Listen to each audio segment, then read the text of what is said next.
A very warm welcome to another episode of Fauza's Diaries. If you are looking for something little and yet inspiring, then you have stumbled upon the right show. That's the beauty about my diaries. They encourage us, they inspire us, but also they make us think.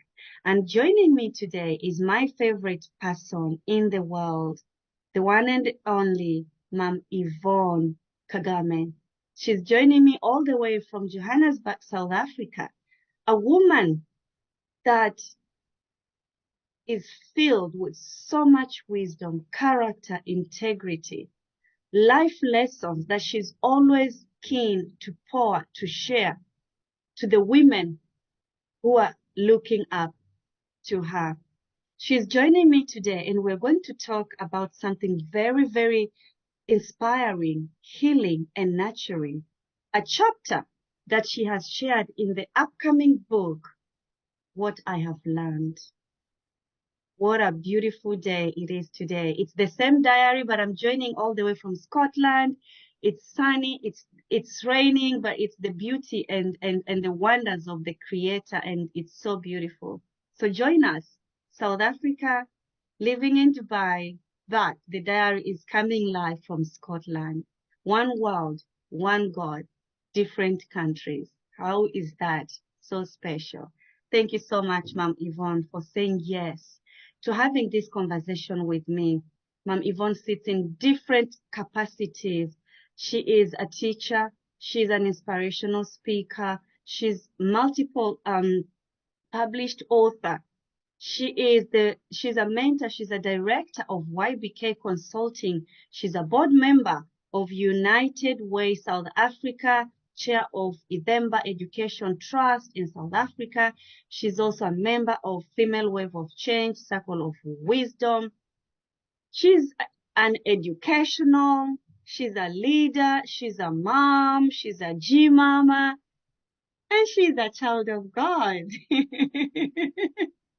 She is going to share today with us the lessons that she has learned, healing and nurturing. Ma'am Yvonne, thank you so much for joining me today.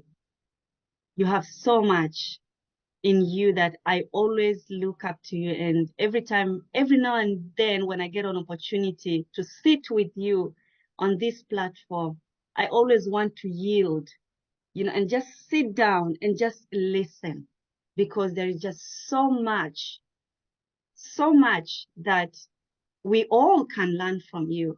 So I really take this as a blessing and an honor to have you today. Thank you for coming and for saying yes to having this conversation with me. It's only a pleasure, Fauza. And thank you so much for serving. Wow, you're doing great work.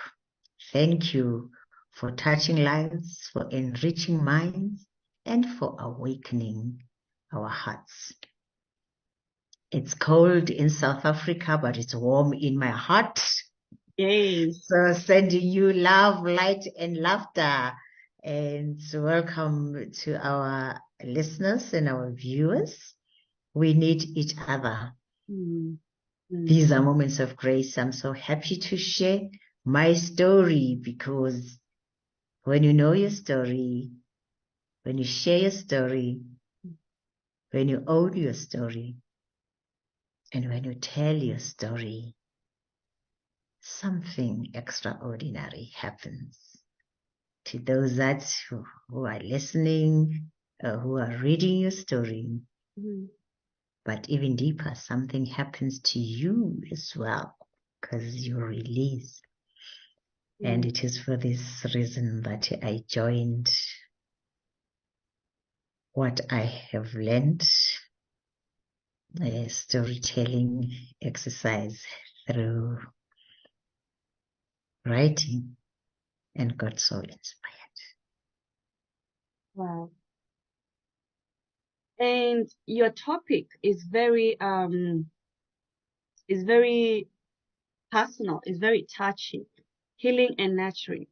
Maybe just tell us a little bit, Ma'am Yvonne, why did you actually say yes to being a part of the contributors of the book, what I have learned? Fauza, for me, it was more than just joining the team. It was a calling.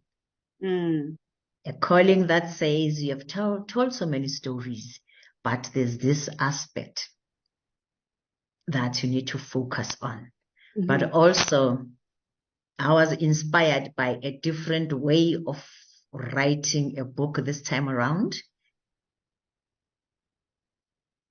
A team of young and old authors joined hands. So I loved that spirit of intergenerational approach, co-generational approach. Just listening to the stories of young people, of old people, of male and female, from multidisciplinary spaces, multi-faith even, was so encouraging for me. So it was not only an opportunity for me to delve deeper and focus on untold stories, but it was also an opportunity for me to heal further and to grow and to continue learning. I'm a lifelong student, Fauza. Yes. And I love that, because every time, this is not the first time I've hosted you on Fauza's Diaries, but you always say that I'm a lifelong learner, and I love you always emphasize in the power of storytelling, because when we tell our stories, they liberate us, they heal us, but also sometimes I feel when I hear you speak, it could be a testimony, and I always believe God uses people somehow also in ways, and maybe the thing you would speak or the thing you would share, that will be an answered sort of thing for another person. And so telling our stories, as you always emphasize, Ma'am Yvonne, I think it's such a beautiful thing. But I want us to go a bit deeper here. Looking at your topic, your title in the book, what you've learned, right? You have had, ups and downs, mountains and valleys. You've been on the mountaintops, winnings, accolades. You have a story, right? I would love for you to share, Ma'am Yvonne, your journey to self-discovery. And going back to your topic, healing, overcoming disease that was both circumstantial and self-imposed, especially that last bit. Could you please talk to us a little bit there? It's a pleasure to reflect, Fauza. As you say, we all desire a meaningful and a fulfilling life. Life and our experiences teaches us so many things. Thus, life is our best teacher. And I'd like to focus on my journey, first as soul, as a mother, and as a woman, so that those who are sharing this moment with us can reflect and discover their own. I like starting with a half full glass and counting my blessings first, that I have so much to be grateful for. On a daily basis, I endeavor to focus on the positive aspects of my life. The fact that I had great parents who raised me with love, with faith, with hope, and who affirmed me.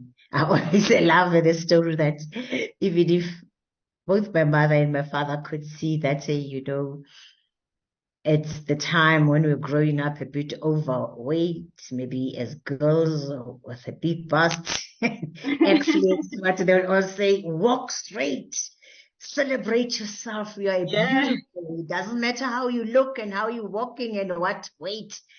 Just be great. You are gorgeous. And all those things that didn't require money and material things, but it required a present parent, a loving parent, and a parent who inspire their daughters and sons that you might not have everything you need now, but you've got a brighter future.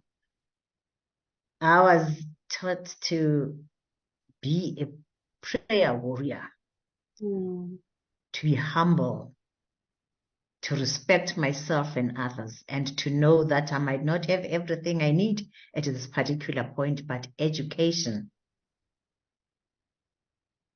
might help me and shift my life to a greener pasture. So I focused on all those things.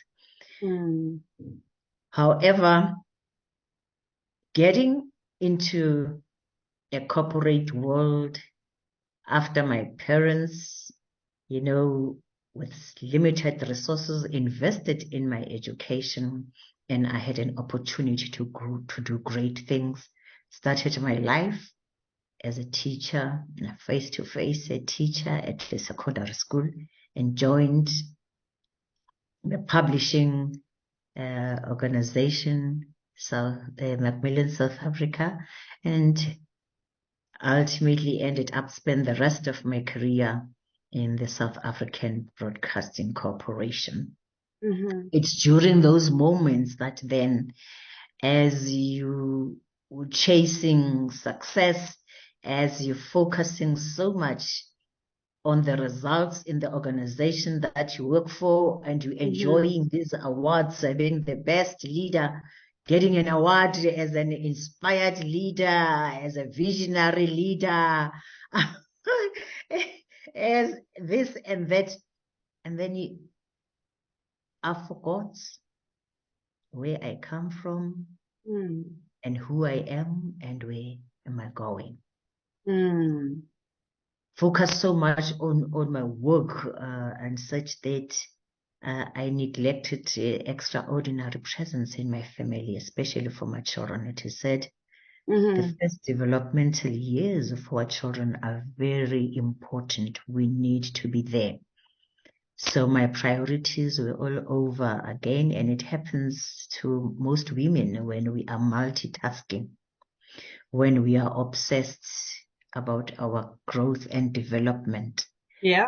When we are not only compassionate about what we're doing, but also competitive, because you want to maintain this moment of being best in that, but also you are required to deliver on your key performance areas.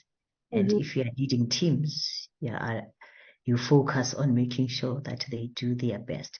So that is where I lost balance in my life and became this absent mother, a virtual wife, and all of that can have a negative impact, because your children need your presence in their sporting activities.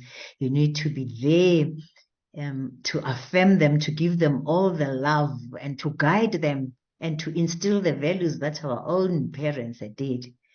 So even though I paid a price, because if you're not listening to your calling, life will do things that will turn you around. And in my case, it was that horrific double stroke and that deadly tumor that really shifted my consciousness. I must say I needed it, because it is during those moments that I delved a bit deeper and reflected.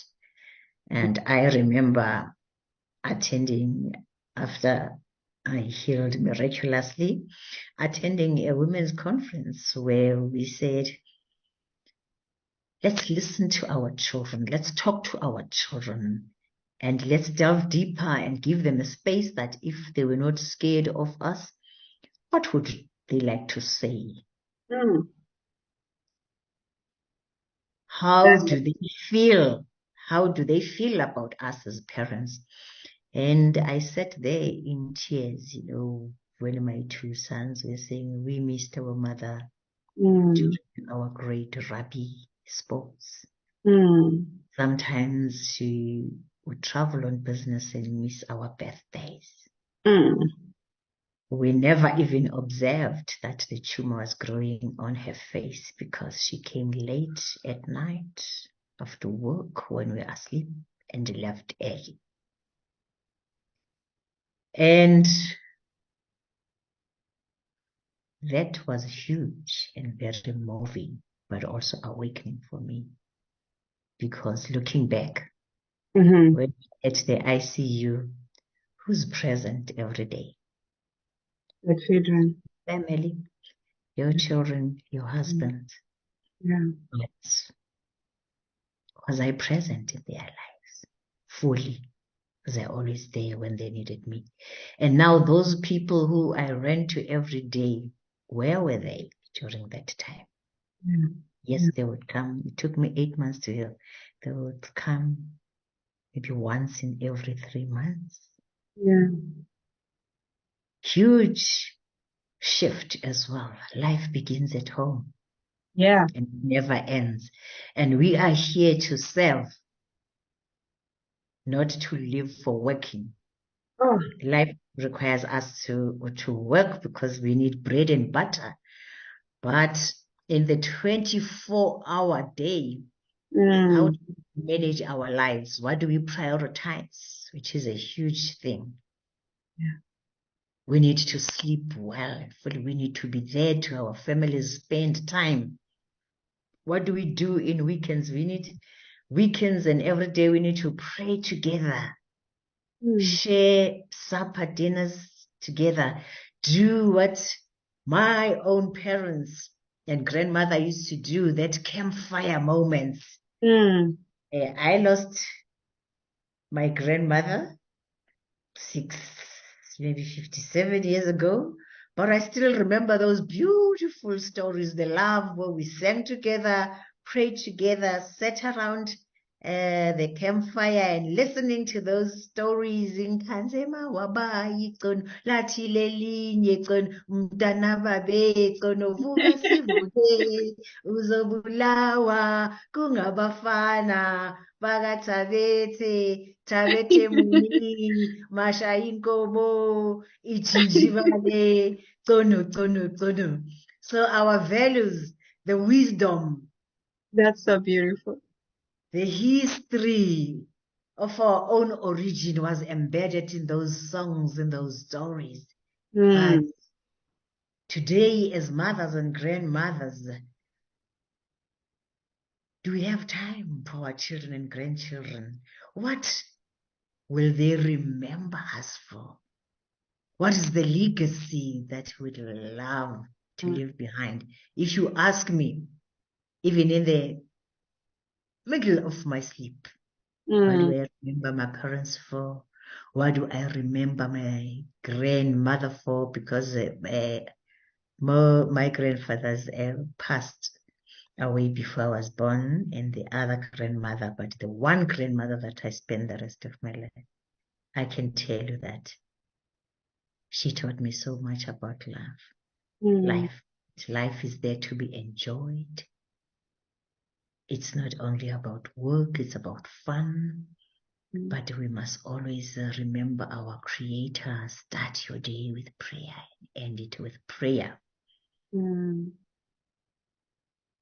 They taught me gratitude, to serve, to give, but also the power of unity, what happens when the family hold hands together. Yeah. And I would remember them that they taught me that you are not your problems, you are not your misery, you are not your poverty. If you do the best you can and you invest in education, the future will be brighter. So it is for that reason that I feel there is a big relationship between our health and our mental state. And when we are healed, because if you are not healed, you're carrying so much. It could be even your childhood trauma. It could be even the mess or the pain that you felt in your history. Remember, say in Africa, we've got so much to tell. So as women, as mothers, as fathers and men, we need to heal. We need to heal and to let go, because once you do that, the greatness in you shines. And you can radiate it to your children. And then because your state of body, mind, and spirit is healthy, we are able to instill that in your own family, your own community, and perhaps extend it to the nation and to the world.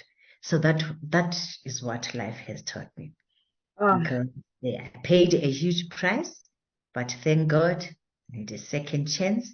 And in that second chance, it was a moment of self-discovery, of reflection, of taking responsibility and accountability, but of taking action as well, to say, this time around, how will I conduct myself? What will I do differently?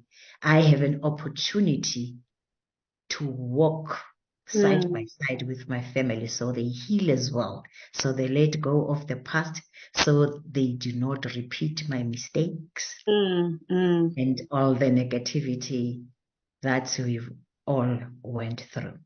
So what a pleasure. And that's the power of the story, that life is not always hunky-dory, and it's important for you to face your challenges and the pain and things that do not go so well.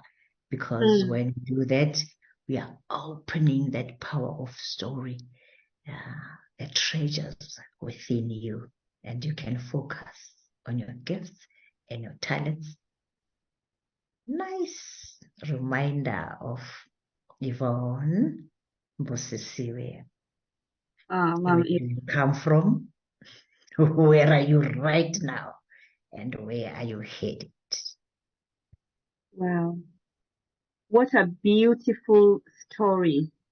What a beautiful story. You have touched in quite a lot of things, of course, personal, and I want to honor you, Ma'am Yvonne, for being authentic.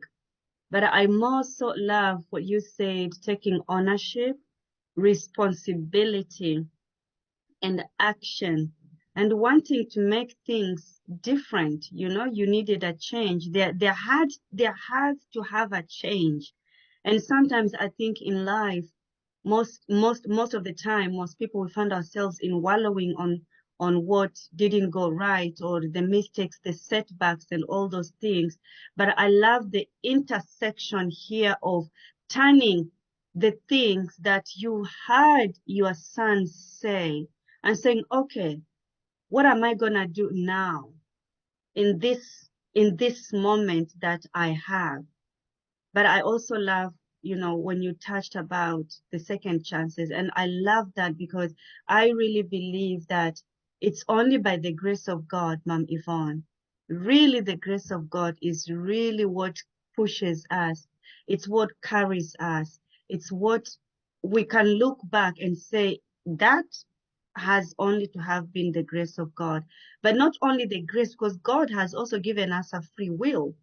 Then the action points comes in, because it's one thing just to wallow and say, oh, okay, I did this, I did that, but then taking action is what will actually make the difference. You are so right, Fauza. Nothing happens until we move. That is why I'm so thankful of this young woman, my mentee, Sophia. Sophia, as Kosana inspired, the collaboration of this book, What I Have Learned, and invited all of us from different walks of life. We've got David Parker, who's a Soccerite, Craig Wilkinson, who loves inspiring people, of course, about fathering our daughters. We've got Dr. Pomoso Molete, who's inspiring us about letting go. Dr. Lumka, finding happiness. We've got Fred there, Buhashu. We've got Lebu Kunguluza, Martin Manela. We've got Stan Monso, Tibelo Mukheta, and myself.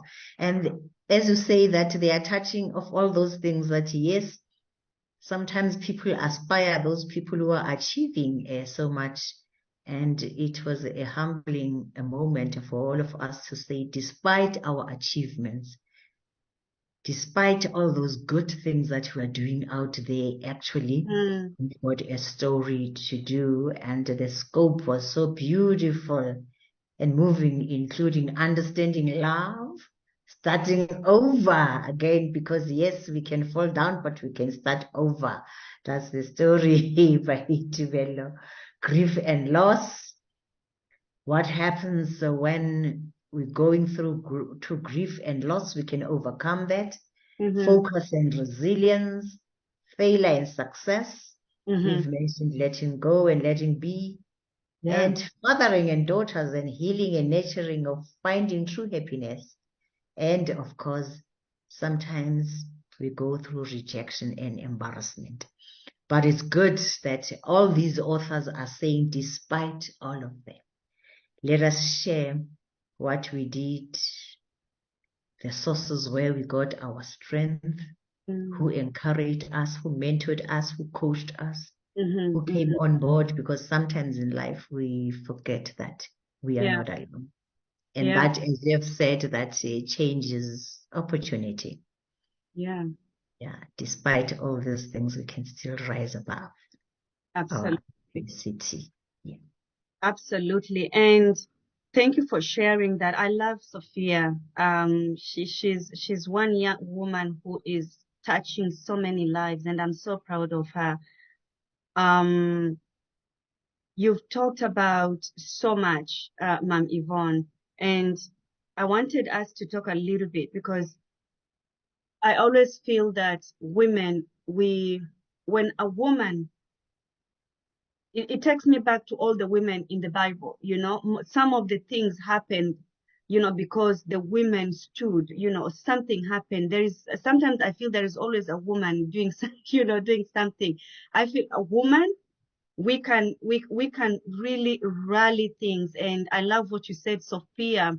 You know, she rallied all of you. You know, she was the inspiration behind the book, you know, to bring all of you together, not only to talk about your successes, but really to go back and really open the cabinets and, you know, clean up, you know, the healing and, you know, what the lessons you have learned.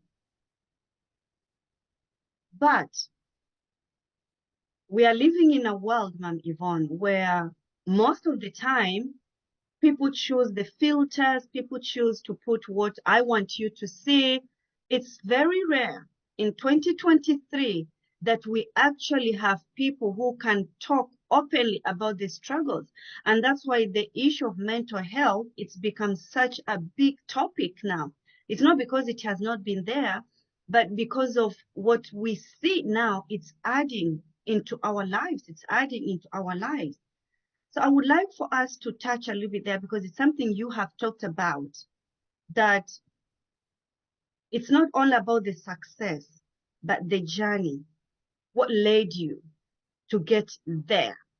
So maybe my question would be here, how then, Ma'am Yvonne, because you have been sitting in different boards, you have had accolades, success, you know, trophies, you know, awards and all that. I'm sure there were women who they were looking to you with all that, those who they were not in your position to receive those things. How then can we still celebrate success without forgetting who we are, our journey? because that is where your journey, Ma'am Yvonne, started of self-discovery. You know, you were getting all these things, but then something else was being missed out by your children. You talked a bit about that. So how can we still enjoy those things and not neglecting what truly matters, which, if I listen to you clearly, it's family? That's a very important question, Fauza. I'm a believer that life requires balance. So much as we are doing what we need to do, and in many ways doing it to the best way we can and achieving so many results. But we shouldn't forget, I like what you said at the beginning, that we've got great role models in the Bible and even in the world.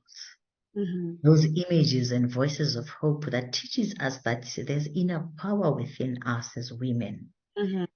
But we shouldn't forget that only us and nobody else can incubate life.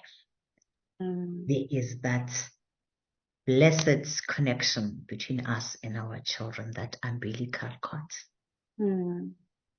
Says a lot, and that makes us naturous. And that requires us to parent, to lead not only the children we've given birth to. It takes the whole village. It takes that a whole village to parent. So we better do it with love, with compassion, with honesty, and with authenticity. So part of the things that we need to do is that extraordinary presence.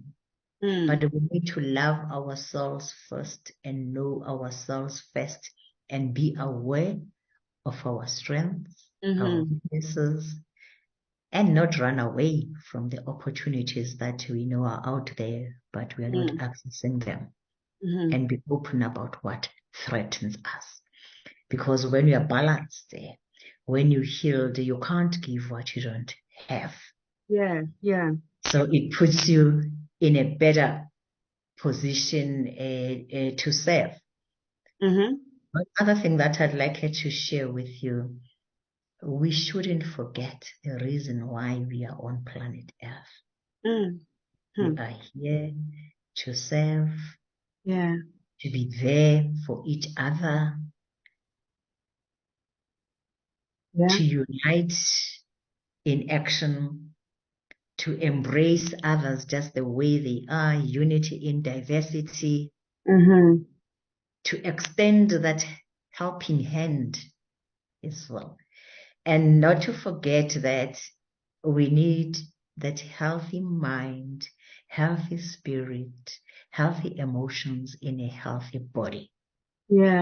So that takes us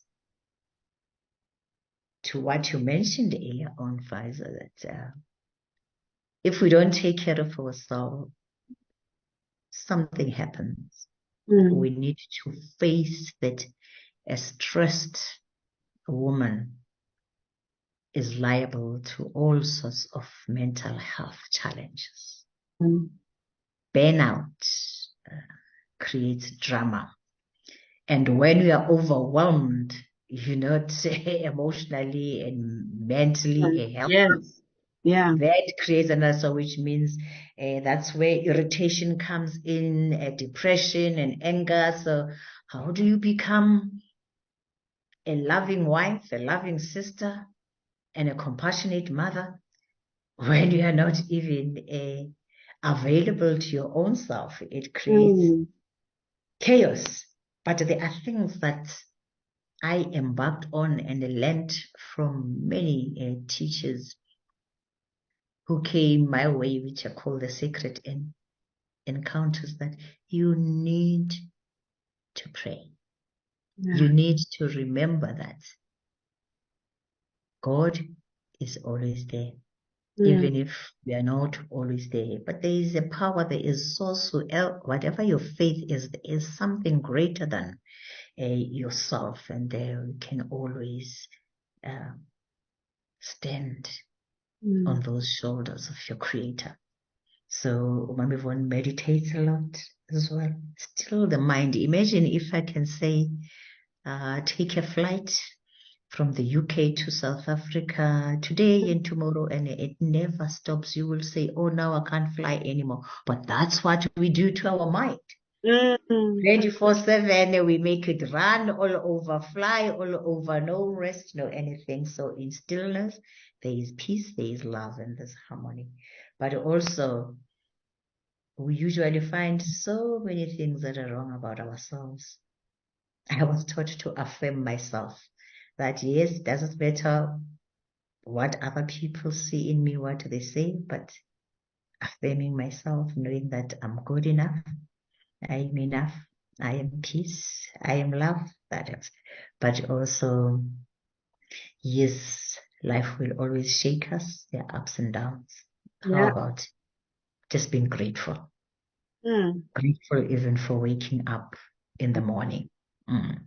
But I always find solace and peace in extending my hand where I can. So not only be a receiver, but also be a giver. Something we have had a conversation about in the last conversation, Fauza. Yeah. We carry so much a burden, and most of it arises from unforgiveness, from the pain, the deep wounds, the regrets, the betrayal, the anger that we experienced in life. It's not an easy process to let go of that. It's not a quick fix, but there are ways that can help you to forgive. And it's not that you are uploading all the evil things or the hurting things that others have done to you, but you are acknowledging that it doesn't serve you to be angry, because they are busy dancing, being happy wherever they are. I see they're happy, and you are moaning and whatever. So you're the one who's inviting high blood pressure, the stroke, the cancers, and the everything. So whether we like it or not, emotional freedom with a stable mind is what we need to be healthy. And we need to exercise as well. And Fauza, we are what we eat. Yeah. Whether it's in our bodies, what we feed it, or our soul, or for mind. So be mindful of the relationships we keep as well, the books we read, what we watch on television, what we're engaging on social media, what we are reading, what we are listening to. So it's very important to feed yourself with only the healthy things. And what really helped me at a physical level was to know my blood group and to study more about it and to know what's the kind of food, what is best for me. And just to try that every month, make sure that you know your numbers. Where is your blood pressure? At this present moment, your blood sugar levels, your cholesterol, and check things. Go for your mammogram. Just every now and again, give yourself a chance to know yourself better, because if you know what's not working, you still have an opportunity to fix it and to do something about it. It's unlike Mom Yvonne discovering very late where things have grown so bigger and created drama in your life. So we are our own doctors. And listen to that inner voice, it will guide you. Some of us know what is not going right, but we don't have the courage to face it, or we don't have the time, because we think if we are not there doing the work and the things that you are chasing, life will stop. It Yeah. won't. Life doesn't stop. Life will go on with or without you. So you Yes. better take care of yourself. Absolutely. Absolutely. And I love that, because when I was going through your synopsis here, you said that a completely healed woman has the power to heal not only herself, but also her family and the community. And we're going to take a quick break, and we'll come back, Ma'am Yvonne, and you will share with us the lessons, the tips, the nuggets that you have practically used and taken. You've talked a little bit, but that will be more on our next conversation. So stay with us if you are listening. I really hope that each word spoken here has encouraged you as you've been listening, is going to empower you, is going to encourage you. But I love what Ma'am Yvonne said, in all things, prayer. Prayer is what will move the mountains. The Bible says, if you have as little faith as the mustard seed, you can be able to say to this mountain, be moved and be thrown in the sea, and it shall be so. Your mouth, your mentor, everything. Mama Yvonne said, be careful of what you feed yourself, because that is what will encourage you, empower you, and make you the person that you have been created to be. So stay with us, and we'll be back with even more of this healing journey in the book, What Have I Learned? Don't go anywhere.